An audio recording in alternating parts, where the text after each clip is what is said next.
Halo kamu, pernah nggak sih kamu lagi ada di sebuah ruangan yang penuh banget sama hiruk-pikuk orang? Yang bising banget gitu ya? Ya, bising banget. Terus tiba-tiba kamu ngelihat satu orang yang pesonanya tuh sama sekali nggak perlu diteriakkan. Menarik. Cuma diam tapi kerasa ya? Nah, itu dia. Seseorang yang nggak perlu berusaha mendominasi percakapan, tapi entah kenapa saat dia diam, semua orang justru nungguin apa yang bakal dia omongin. Kayak ada magnet alaminya gitu. Bener banget. Nah, hari ini kita mau melakukan sebuah penelusuran mendalam terhadap tumpukan observasi dan analisis untuk membedah anatomi dari sesuatu yang lumayan langka sih, yaitu karisma sejati.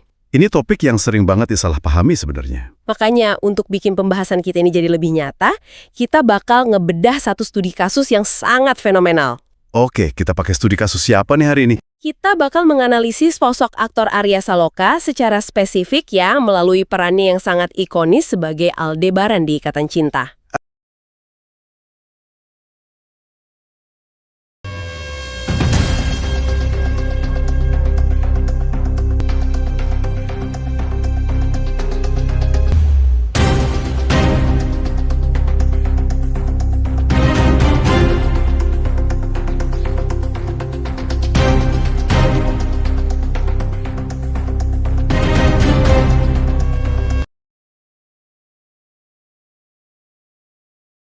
Tapi misi kita bukan cuma ngomongin dunia hiburan aja.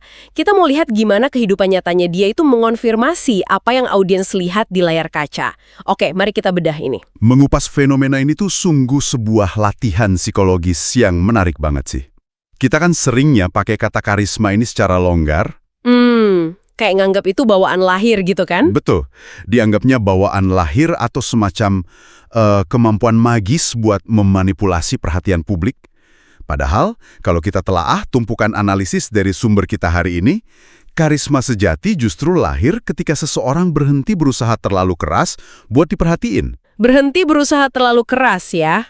Iya, kita lagi ngelihat pergeseran besar nih dari pesona yang direkayasa menuju pesona yang tumbuh secara organik dari konsistensi karakter. Ngomong-ngomong soal berhenti berusaha terlalu keras ini, ngebawa kita langsung ke lapisan pertama dari penelusuran kita nih.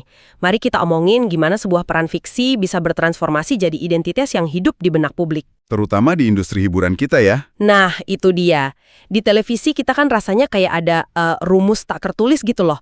Siapa yang berakting paling dramatis, nangis paling histeris, atau marah dengan mata melotot? Dialah yang dapat spotlight. Iya, dialah yang bakal dapat perhatian penonton. Tapi pendekatan yang dilakuin Arya Saloka waktu bawain karakter Aldebaran ini kan sungguh bertolak belakang ya. Sangat bertolak belakang. Dan justru di sanalah letak kekuatan utamanya. Buat mahamin dampaknya, kita harus lihat gimana audiens televisi kita udah dikondisikan selama bertahun-tahun. Dikondisikan untuk selalu disuapin emosi yang meledak-ledak gitu. Tepat. Selama puluhan tahun, penonton kita seringkali disuguhi emosi yang disuapkan secara paksa. Semuanya serba harfiah. Kalau karakternya sedih, ya dia harus meratap. Kalau marah ya banting barang. Nah, itu. Pendekatan semacam itu tuh pada akhirnya bikin audiens kelelahan secara sensorik loh. Lalu tiba-tiba muncul pendekatan minimalis ini. Alih-alih melakukan overacting buat kelihatan kuat, dia milih ruang kosong. Ruang kosong gimana tuh maksudnya? Dia cukup berdiri nahan ekspresinya, menatap dengan intensitas yang terjaga, dan ngomong cuma seperlunya. Tapi pertanyaannya, bukankah pendekatan yang serba sunyi dan tertahan ini lumayan berisiko ya? Di tengah ekosistem sinetron yang serba cepet dan penuh kebisingan gitu. Sangat berisiko kalau aktornya nggak punya presisi. Ya kan bisa aja aktor yang cuma diam itu malah tenggelam atau dianggap ya nggak berakting sama sekali. Gimana sebuah keheningan justru bisa kerasa lebih nyaring daripada teriakan? Itu bisa terjadi karena ada hukum fisika psikologis di dalam seni peran. Nahan emosi itu jauh lebih nguras tenaga dan butuh presisi teknis yang jauh lebih tinggi daripada sekedar meluapkannya secara serampangan. Oh, jadi kayak ada energi yang tertahan gitu ya? Benar.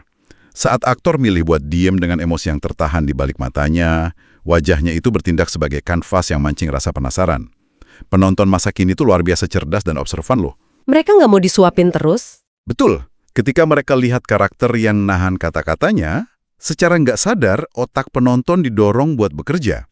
Penonton mulai nebak-nebak, memproyeksikan kecemasan, harapan, dan asumsi mereka sendiri ke dalam keheningan karakter itu. Audiens ditarik masuk jadi partisipan aktif ya, bukan cuma pengamat pasif. Iya, mereka ikut masuk ke dalam pikiran sang karakter. Analogi yang selalu terlintas di kepalaku tuh pas mikirin konsep ini kayak kita lagi ada di sebuah pasar yang rame banget. Pasar tradisional yang bising gitu ya. Iya, bayangin kamu ada di sana, terus semua pedagang pada teriak-teriak bersahut-sahutan promosiin barang mereka. Suara-suara itu kan pada akhirnya cuma melebur jadi kebisingan latar belakang aja, masuk kuping kanan, keluar kuping kiri. Susah bedain satu suara dengan suara lain. Benar, tapi tiba-tiba ada satu orang di sudut ruangan yang nggak teriak sama sekali. Dia cuma berbisik atau sekedar menatap lurus dengan tenang. Pasti kita langsung noleh. Nah, secara insting kamu pasti bakal menghentikan langkah kamu dan mencondongkan tubuh cuma buat dengerin bisikan itu. Aktingnya tuh persis kayak bisikan di ruangan yang bising itu, terasa jauh lebih berat karena ada luapan perasaan yang sengaja dikendalikan. Analogi pasar kamu barusan itu sangat akurat buat ngegambarin ekonomi perhatian di media modern sekarang. Dan yang bikin karakter ini makin membumi adalah ketidaksempurnaannya. Maksudnya karakternya nggak dibikin sempurna kayak superhero gitu. Betul. Audiens perlahan mulai jenuh sama pola dasar pahlawan yang sempurna tanpa celah, yang selalu tahu harus ngomong apa dan ngelakuin apa. Karakter yang kita bedah ini bukan pahlawan tanpa cacat. Dan penuh gengsi ya. Iya, kaku, gengsian, kadang salah langkah juga. Tapi dia punya kemauan besar buat terus belajar memperbaiki diri. Kematangan inilah yang diekspresikan lewat detail-detail kecil. Detail kayak gimana tuh misalnya? Kayak cara dia berjalan, yang mantap, proporsional, dan stabilitas nada suaranya. Detail ini nyiptain ilusi bahwa dia benar-benar bernapas, bukan cuma melontarkan hafalan naskah. Nah, detail itu juga yang ngejelasin fenomena unik yang terus bergulir sampai hari ini. Potongan-potongan video dari adegan awal karakter ini tuh masih sering banget viral di media sosial. Masih banyak yang muter ulang ya? Banyak banget. Penonton secara sukarela muter ulang adegan lama buat lihat kembali gimana kepercayaan diri dan kedalaman emosi karakternya bertumbuh.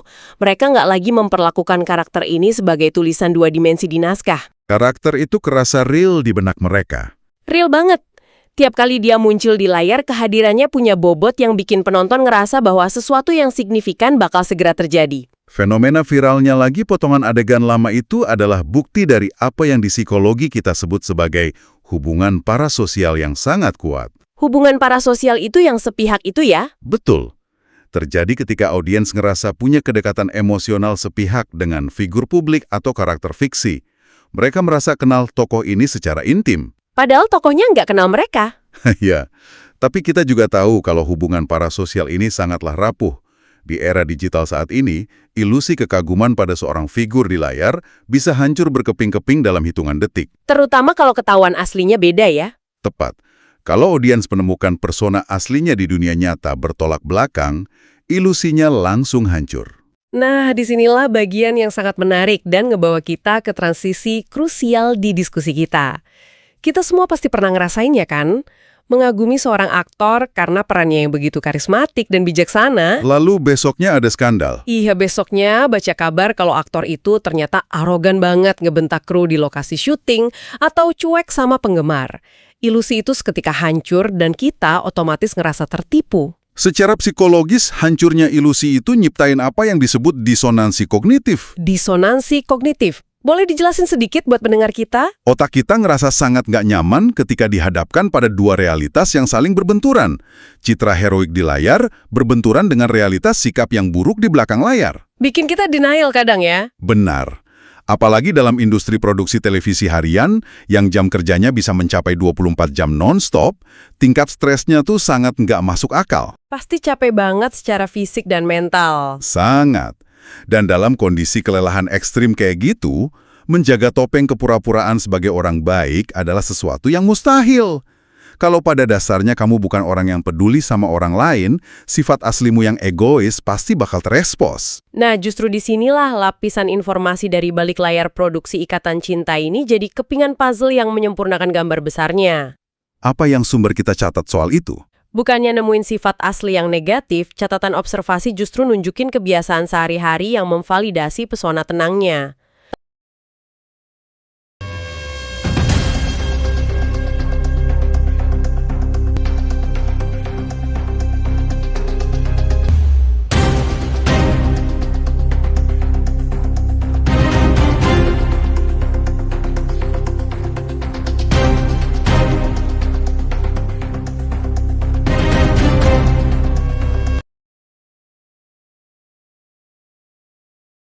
Dia dikenal sangat ramah telawan main, menghargai para kru lapangan. Ini poin yang penting. Dan yang paling narik perhatianku, dia sering banget ngebimbing aktor-aktor pendatang baru tanpa sedikit pun ngebangun tembok hierarki atau ngerasa senior gitu, ya? Bener, aktor utama itu kan poros tempat seluruh mesin produksi komersial berputar. Ketika dia milih buat meruntuhkan dinding pembatas antara dirinya dan kru atau aktor baru, dia sebenarnya lagi mentransmisikan rasa aman ke seluruh ekosistem produksi. Rasa aman psikologis ya jadinya? Iya, hal-hal sesederhana menyapa lebih dulu, mau duduk sejajar untuk diskusi, atau berbagi ruang keluh kesah, itu bukan sesuatu yang bisa dirancang oleh tim public relations untuk promosi. Nggak bisa dibuat-buat setiap hari? Nggak bisa. Itu adalah residu dari kebiasaan nyata yang lahir dari empati mendalam. Hal ini memantik satu pertanyaan penting sih di kepalaku tentang sifat popularitas itu sendiri. Di dunia hiburan kita kan sering banget ya lihat bintang lahir dalam semalam, viral di semua platform. Tapi terus dilupain beberapa bulan kemudian pas trennya ganti. Umur popularitas sekarang makin pendek ya? Pendek banget, namun dari apa yang kita analisis, loyalitas penggemar dalam studi kasus ini diklaim punya fondasi yang jauh lebih kokoh. Apa sebenarnya yang membedain popularitas sesaat dari daya tarik yang bisa bertahan lama? Perbedaannya terletak mutlak pada apa yang audiens konsumsi. Popularitas yang sekedar viral atau sensasi instan biasanya cuma ngandelin daya tarik visual atau letupan emosi yang dangkal. Audiens cuma ngonsumsi kejutannya aja ya? Benar, audiens mengonsumsi kejutan atau paras fisik.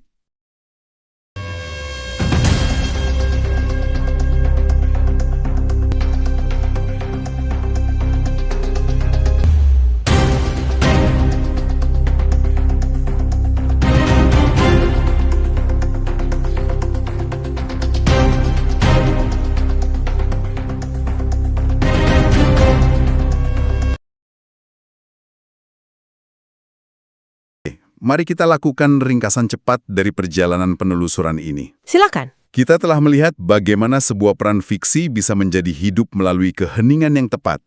Kita juga melihat bagaimana karakter tersebut diperkuat oleh ketulusan serta konsistensi sikap sang aktor di dunia nyata. Semuanya berpadu menciptakan loyalitas yang bertahan lama. Sangat komprehensif. Namun, ada satu pertanyaan mendalam yang berangkat dari sumber kita, namun belum kita bahas secara tuntas. Dan ini mungkin relevan untuk direnungkan. Apa itu? Kita telah sepakat bahwa karisma sejati seringkali muncul justru karena pemiliknya tidak menyadari hal tersebut. Namun, kita hidup di era di mana setiap gerak-gerik, sapaan, dan senyuman seorang figur publik terus-menerus direkam. Direkam dan dianalisis oleh jutaan pasang mata di media sosial ya? Betul. Pertanyaannya, mungkinkah seseorang mempertahankan ketidaksadaran karismanya itu? Ataukah pada akhirnya, tekanan untuk selalu diamati akan mengubah ketulusan alami menjadi sekedar performa yang disengaja? Wow, itu pemikiran provokatif akhir yang sangat dalam. Apakah tekanan mental akibat selalu diawasi akan mengikis keaslian itu pelan-pelan? Aku akan membiarkan pertanyaan provokatif tadi menggantung di udara supaya bisa kamu, para pendengar, pikirkan sendiri. Sebuah bahan renungan yang bagus untuk dibawa pulang.